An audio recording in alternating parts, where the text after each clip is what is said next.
Hi there, my name is Emily Counts. Thank you so much for joining me today for my artist talk. I am a sculptor. I work mostly with ceramics. I also incorporate sometimes wood, glass, stained glass, mirror, fibers, a little bit of metal. Mostly what I work with are materials that are archival and that are connected to craft practices and traditions. But I also sometimes use lighting and electronic components, some interactive elements. I'm going to start today with a piece called Sequential Spells from 2019. Sequential Spells is a good introduction to my work because it deals with connectivity and all of these ceramic objects that are being physically connected in this one long wall-hanging chain-like piece. This piece is about 5 feet tall and 4 feet wide, roughly 6 inches deep at the thickest point. Here's a detail of the bottle piece that's hanging at the top of Sequential Spells. You can see some of the cotton rope that I'm using to connect pieces. There are a lot of elements that are hollow and that are essentially like large beads, and they're being connected like large beads on a necklace. And this detail shows the stained glass that I'm using in this piece. This is a small stained glass window that's about 8 by 8 inches within a ceramic frame. And here's a detail of the double hands in this piece with pinstriping glaze. My work tends to combine abstraction and representation. The representational elements come from my mental catalog of personal symbolism.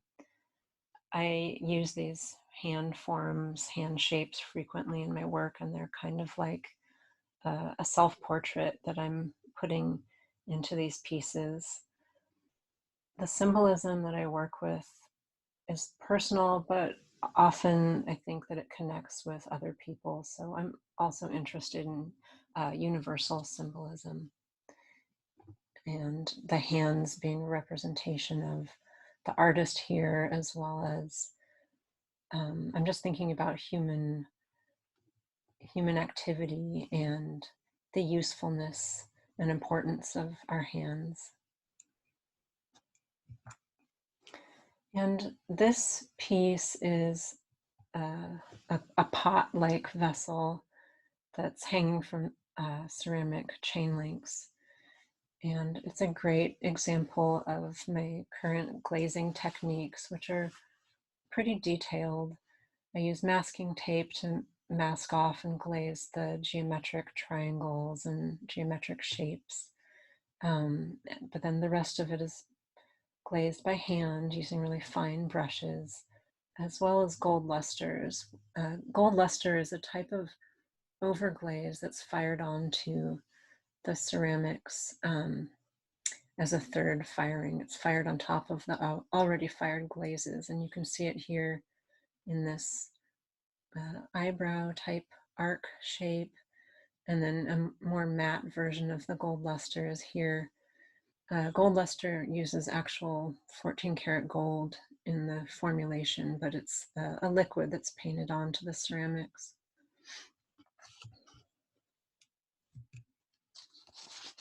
So I wanted to talk a little bit about the things that I'm looking at for inspiration when I'm thinking about ceramics, when I'm thinking about vessels or sculpture, art in general, the things that inspire me. So I look at ceramics frequently, images.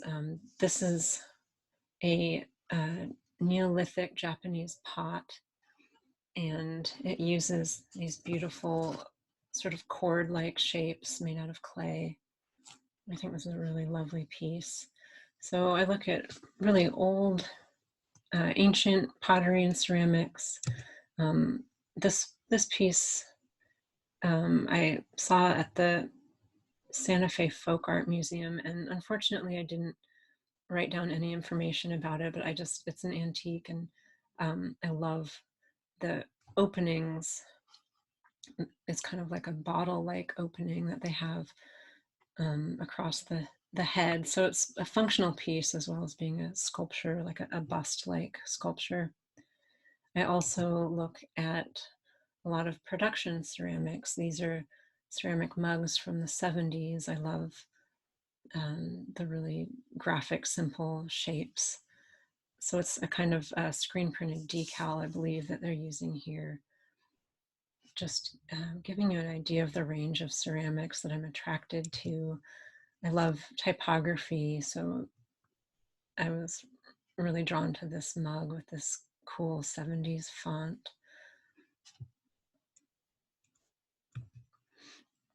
And something else that's inspiring to me is fabric design, fabric and textile design, and wallpaper design. I think that I was really influenced by the textiles that I was seeing in my grandmother's homes when I grew up, in their curtains and upholstery fabrics, their clothing. So all these fabrics from the 60s and 70s and 50s as well, I've always been really attracted to, and I appreciate the pattern. And I have another example here of it's a Scandinavian placemat or napkin. I look at these types of images a lot for inspiration. I love that all the leaves and stems of these flowers were printed in these kind of brown ochre colors rather than green. I think it's kind of otherworldly. And this is a Stig Lindberg fabric detail. I was really into the spider web motif that he was using in his fabric designs.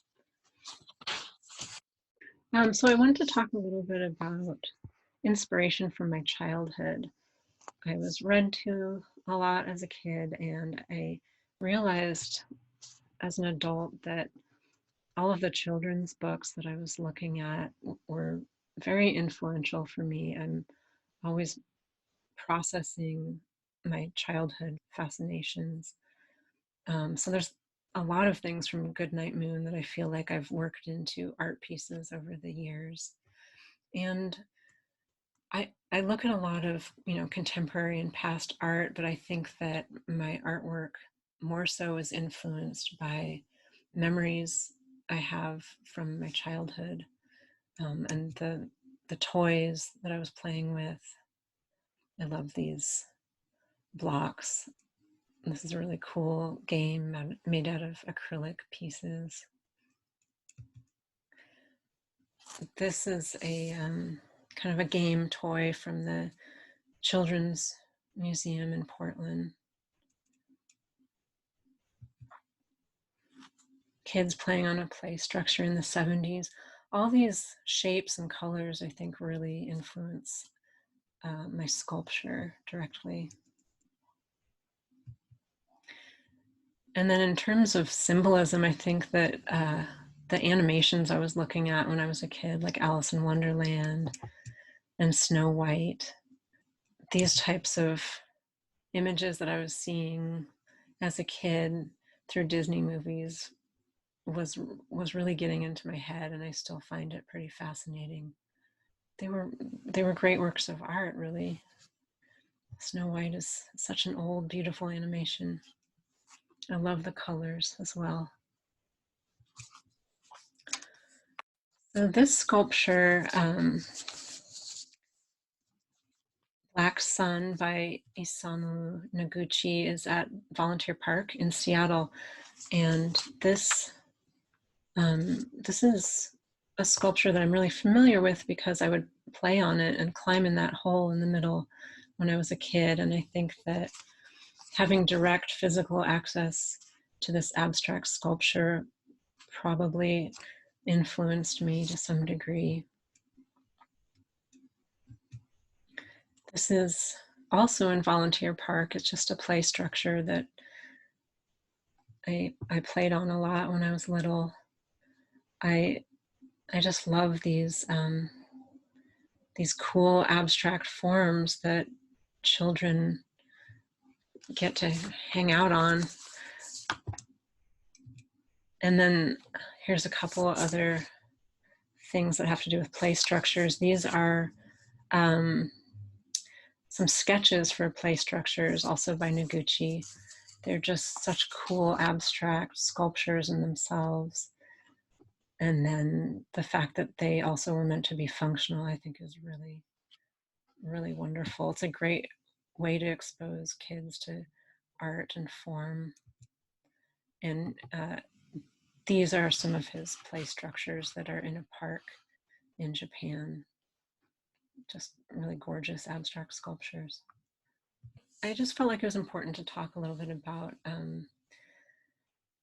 the powerful nature of childhood and childhood aesthetics and the objects that are created for children, and specifically the ways that all these shapes and colors and images influenced my work. I want to talk a little bit about my artistic path and development and how I got to the pieces that I'm working on currently. I have a background in painting, so this is a painting that I did back in 2006. This is a nice example of the type of work I was doing for years, which were always self-portraits. This piece is 27 inches by 35 inches, and it's gouache and watercolor on paper. And here's a detail from that painting. Yeah, I was working with really tiny brushes. My paintings almost looked like drawings. And this piece happened around the time when I kind of stopped doing painting and was interested more in sculptural practices and working experimentally. So I moved on from painting to working with installation and mixed media sculpture. This installation was done the same year in 2006, but I was using cardboard, fabric, wood, and for the first time as an adult, I used ceramics. So these are life-size self-portrait figures, and I made the hands, the head, and the feet out of ceramics. But I didn't really know how to use glazes yet to get the fine detail that I was interested in. So I basically just translated my painting techniques with gouache and watercolor onto these ceramic pieces that I gessoed first. So it took me a little while to figure out how to get fine detail with glazes, but this was kind of a transitional place for me to working more with ceramics. And then here's another installation from a few years after that, 2010. This was done in a space called the Vestibule that used to be inside of Disjecta in Portland. And it was a long space, kind of like a hallway. And so I wanted to do this dramatic installation. And I'm showing this work because it was the first time that I incorporated light bulbs and electricity with my sculptures. It was this really dark space, and I just wanted to have these glowing objects at the end of the long hallway. So these were kind of experiments working with electricity and wiring. I'm using plaster here, wood, and then ceramics as well. This sculpture was part of that installation. It's called Telephone A. It also incorporated a little bit of stained glass, so it was my first use of stained glass in this installation as well. And this piece started a series that I worked on for a while that involved kind of outdated technology. I was doing a lot of telephone pieces for a while. So this is based on an old push button telephone, but it also has kind of a sci-fi and magical quality. And there's a light bulb on the inside, like the other pieces that were in that same installation. And so you see the little glowing areas of light coming through these tiny bits of colored stained glass. Another telephone piece from a few years after that, when I was still working with telephones and thinking a lot about communication and sort of the magic and wonder of technology. This piece uses the two vintage telephones. There's glass. There is a lighted portion, but it's a little hard to tell in this photograph. But there's kind of a light in this background area right there. And then epoxy resin that I poured over ceramics and wood that kind of binds these two pieces. So when I was working with sculpture and lighting, I thought that I'd like to try something that was interactive, that invited the viewer to touch the sculpture. So this piece is called just Computer is the title.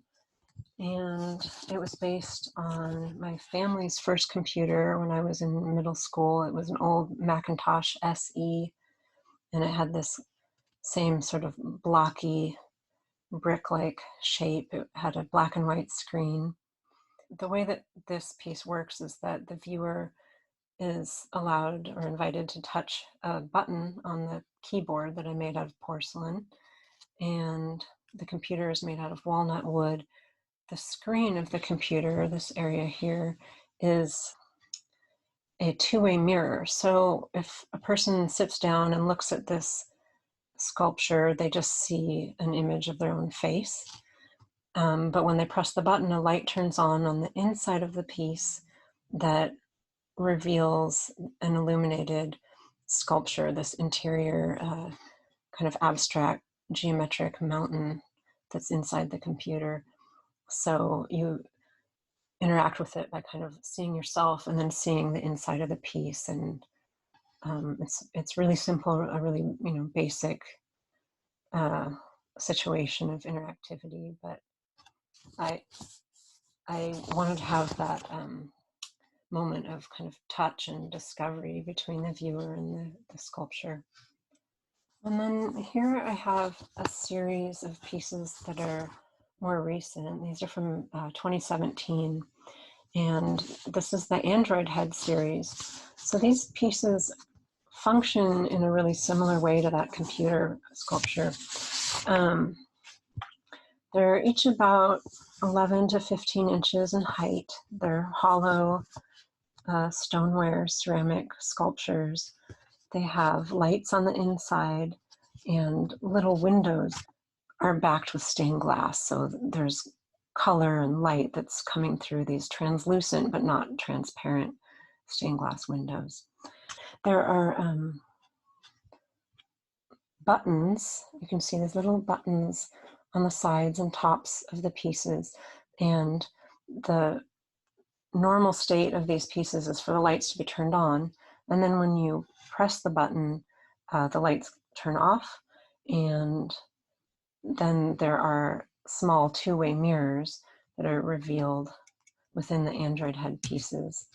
So here's a detail of one of those sculptures, and you can see my face within one of the tiny windows.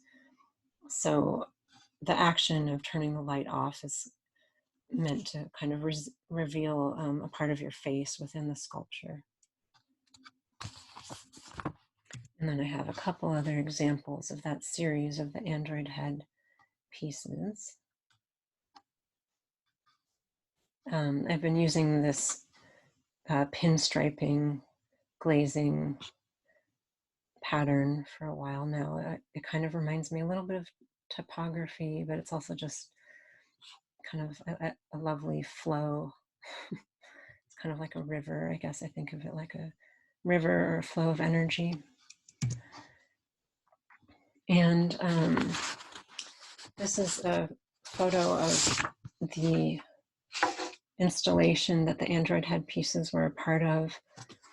It was at Linfield Gallery, and it's called Sea of Vapors Burial Chamber. It's about 11 feet wide, and it has the 6 Android heads that I made for this piece, as well as 3 vessels with these ceramic leaves that are at the top. And I was thinking about kind of a fictional set of objects that might be found in a burial chamber in the distant future. This is another piece that involves light and that two-way mirror function. This piece has a spider painting that's behind the two-way mirror. And so when a light turns on and off inside the piece, you can see the spider painting. The difference with this piece is that it's not interactive. It's just a light that cycles on and off intermittently, and it's controlled by an Arduino microcontroller. So I set a number of seconds the light stays on and off. It's kind of like a nice slow cycling back and forth between just the mirror and the spider. This sculpture was a companion piece to the one you saw on the previous slide. It's another vessel. It's based on a bottle shape, or maybe like a elixir bottle or a perfume bottle, potion bottle perhaps. It has a stained glass window at the top, and it also cycles on and off. The light on the inside cycles on and off automatically. And the inside of this piece has a small sculpture on the inside that's abstract, kind of similar to the computer piece that I showed earlier. And then this is Super Mode. So this is an interactive piece that involves sound. There are all these ceramic buttons located on the top of the piece that function kind of like a keyboard. So you can press them down. They're on sort of like a little spring platform, each one of them. And each one triggers a different sound. So I worked with a couple other artists, one who's also a musician, and he made these sound samples with a modular synthesizer. And here's another view of Super Mode with people using it. And then I also worked with a computer programmer who wrote the code. There's a microcomputer on the inside of this piece that kind of helps everything function, as well as there's also like a good, it's like a Bose stereo, a small stereo on the inside that is emitting the sound. And it was originally commissioned for the Museum of Arts and Design in New York. So this is the piece in that setting. They had an exhibition about artwork that utilizes sound. And then this is a side view of Super Mode. I made windows on both sides where you could look in. It was lighted and you could see the inner mechanics and the wiring, kind of everything that was going on in the inside of the piece. I also actually consulted with an engineer to help me with these little platforms. It's really simple, but it kind of took a lot of people to help me make this simple keyboard piece. So this piece was directly inspired by children's games and puzzles, and I think I'd seen this image of a handmade puzzle. It's like a vintage piece, and I really love the simplicity of it. And those same cutout geometric shapes I use a lot. You can see them here in this piece called Other Self.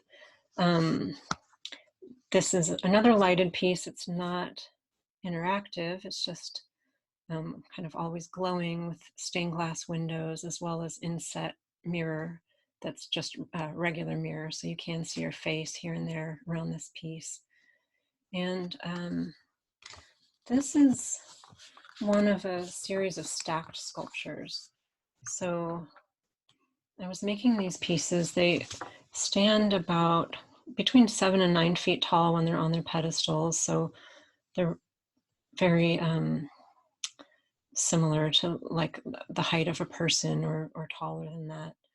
And they mostly have lights on the inside, little alcoves, windows.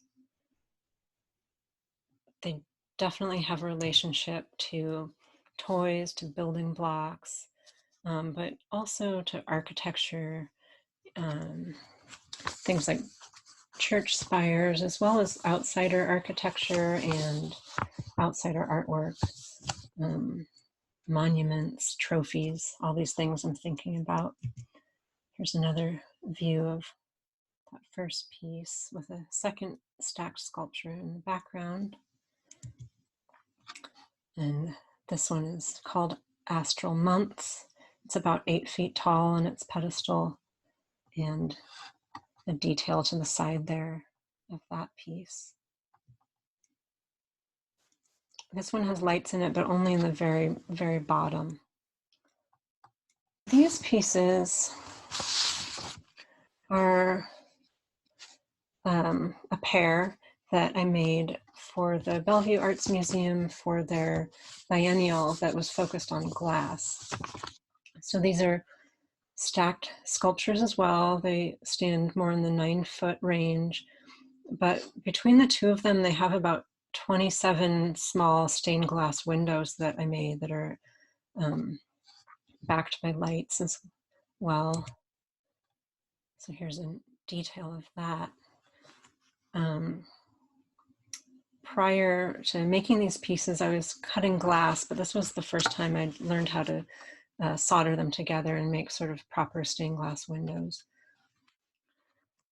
And then I wanted to talk a little bit more about my interest in connections and connectivity and various ways that I am making things that are sort of rope-like or like an umbilical cord or tether.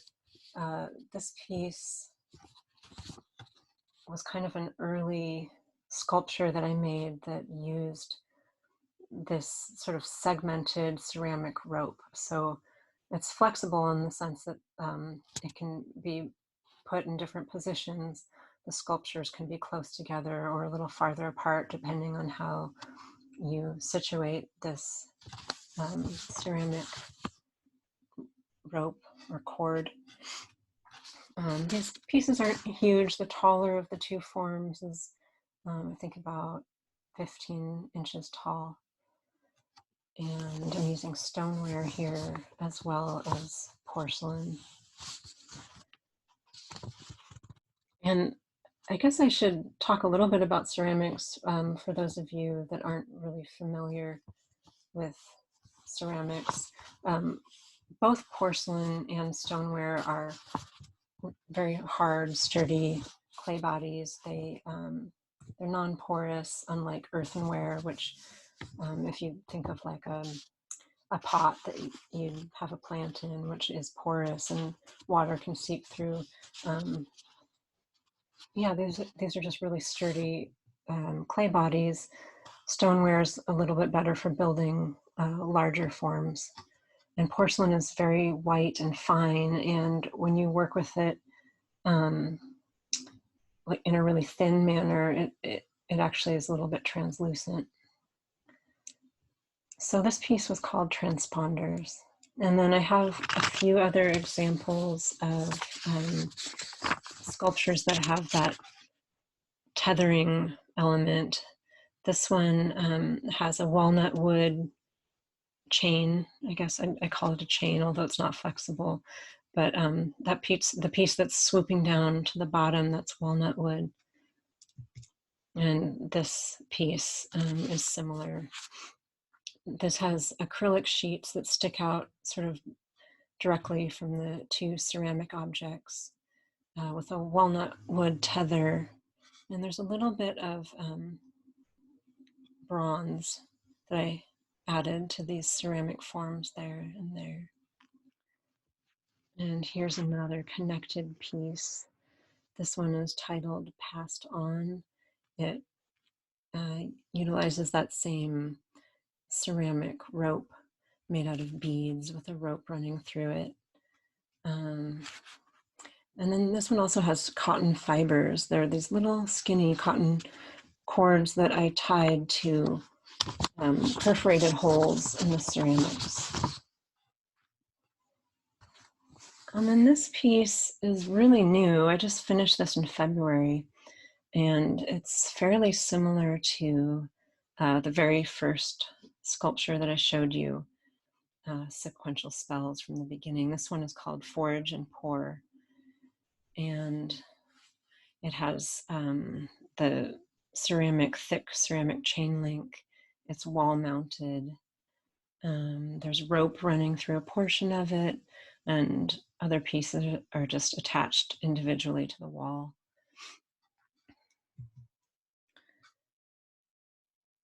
And yeah, I think that jewelry and adornment is definitely something that I'm always thinking about when I'm making these sort of large, oversized beads. It's kind of like wall jewelry, but it's also it's narrative in a way. The sleeve, this arm and the sleeve are kind of based on a Snow White sleeve, so that's going back to the animation and Disney images I showed earlier. And also the fabric patterns. I'm thinking a lot about pattern and decoration and doing that all with ceramics and glazes. And here's another detail from Forage and Pour that has leaves and foliage. There's a little mushroom in there. So yeah, I do think of these pieces as narrative, but it's sort of a choose your own adventure. You bring your own story to these types of pieces. And this one is called Catenary Vessel, and this one is especially similar to Sequential Spells. There's a detail to the side here of a golden pot. It's about 7 inches wide. Also showing my interest in pattern and detail, symbolism, abstraction, all the good stuff. My hand shape is here to the side with the pinstriping. There's a lot of pattern and also reference to jewelry. This piece has a stained glass window as well over here. It's pretty small, maybe about 7 inches wide, the glass portion. But I am really drawn to vessels. I'm very drawn to pots, bottles, vases. Here's another recent one, a pot.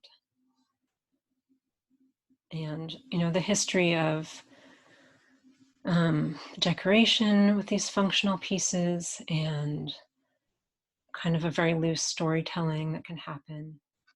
The spider web here goes back to that Stig Lindberg fabric design, the textile design that I love so much.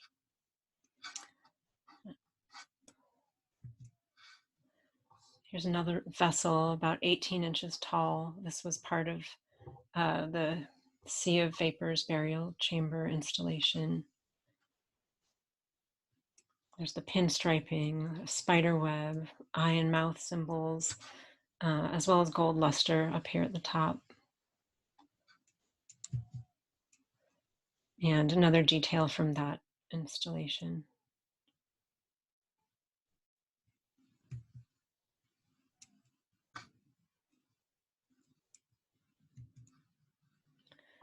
And this vessel, this bottle form, I also just finished this in February.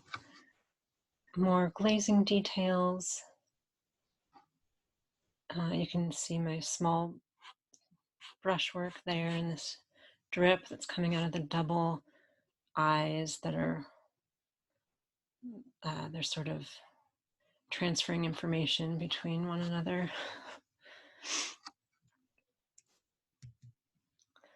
And then I wanted to finish the talk with images from a really recent installation that I did at Facebook. I finished it just a couple months ago. And this is a wall installation that was it's 24 feet wide by 12 feet tall, consisting of ceramic objects, ceramic tiles, and then the white ribbon-like shapes are made out of birch wood. So everything is screwed to the wall as well as attached with construction adhesive. So it's a permanent installation. Here's another view of that piece. When I was making this kind of fruity section, I was thinking about fabric patterns, mid-century fabric patterns, tea towels, tablecloths, yeah.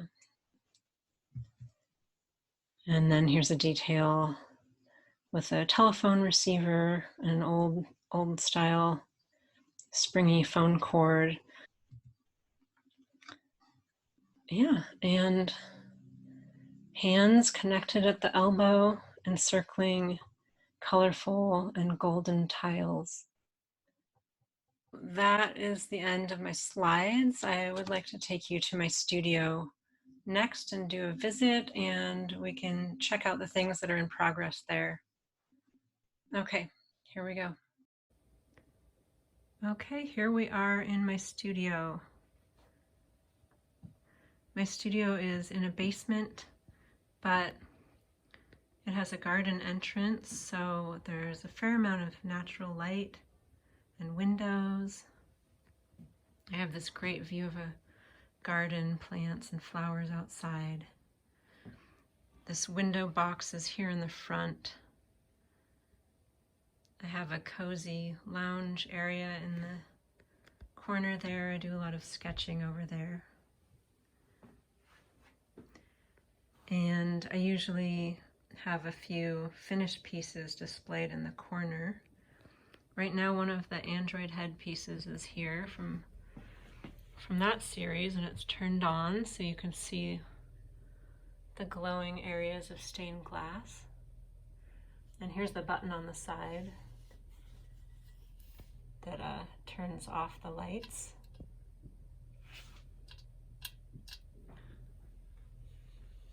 So there's the mirror. Hi.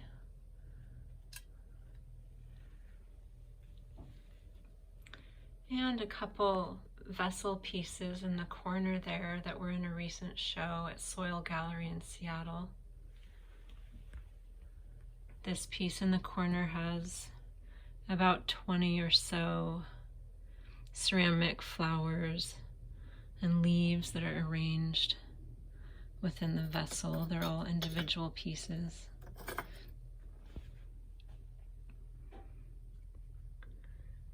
And this one I had in my slides, this bottle-shaped piece.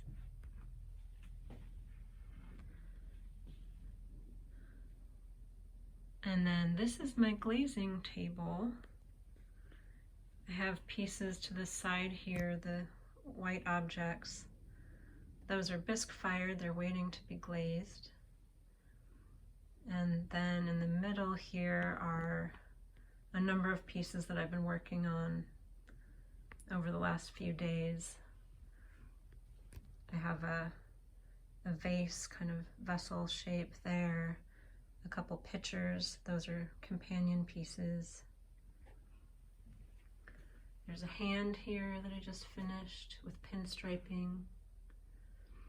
So the glazes, when they've been applied and painted on, they have a really chalky matte look, and the colors are really different when they're applied before they've been fired.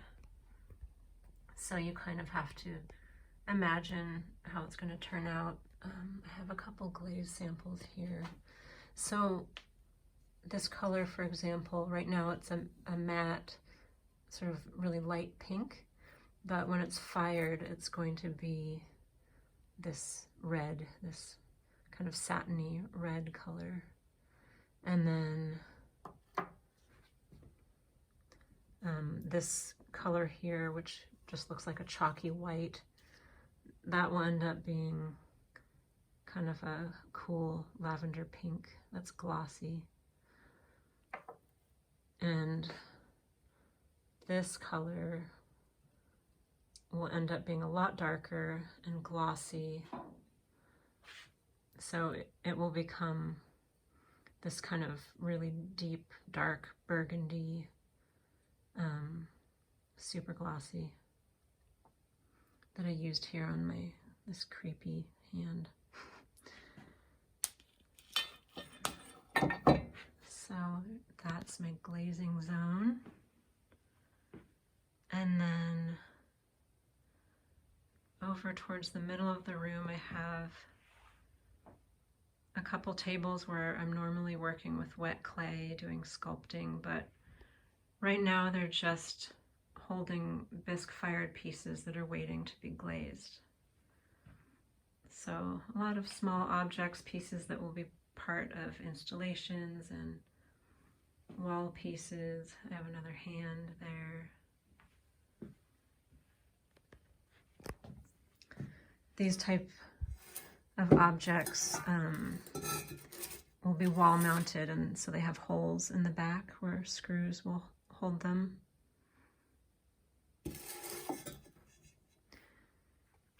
And I have a couple new pieces from a series I just started that is based on thoughts I've been having during the pandemic about intimacy.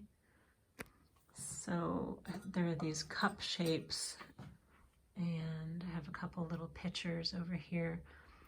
They are joined by their handles permanently, and they can move around. There's some flexibility with how they could be positioned, but they're permanently connected in that way.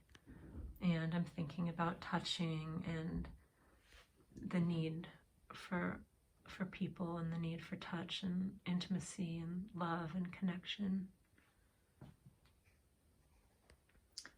So all these things I'll be glazing over the next couple weeks. And then there is a drying rack in the corner. These items are greenware, so they haven't been bisque fired yet. It's just dried clay waiting to go to the kiln.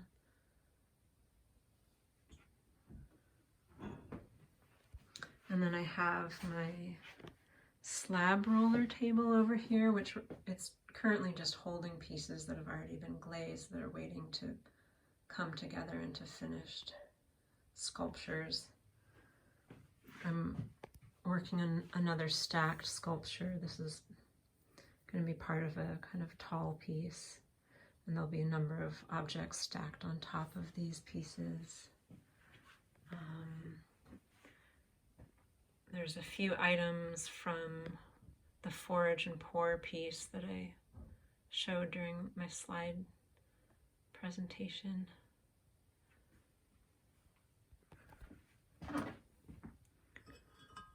This picture is covered with gold luster, super shiny.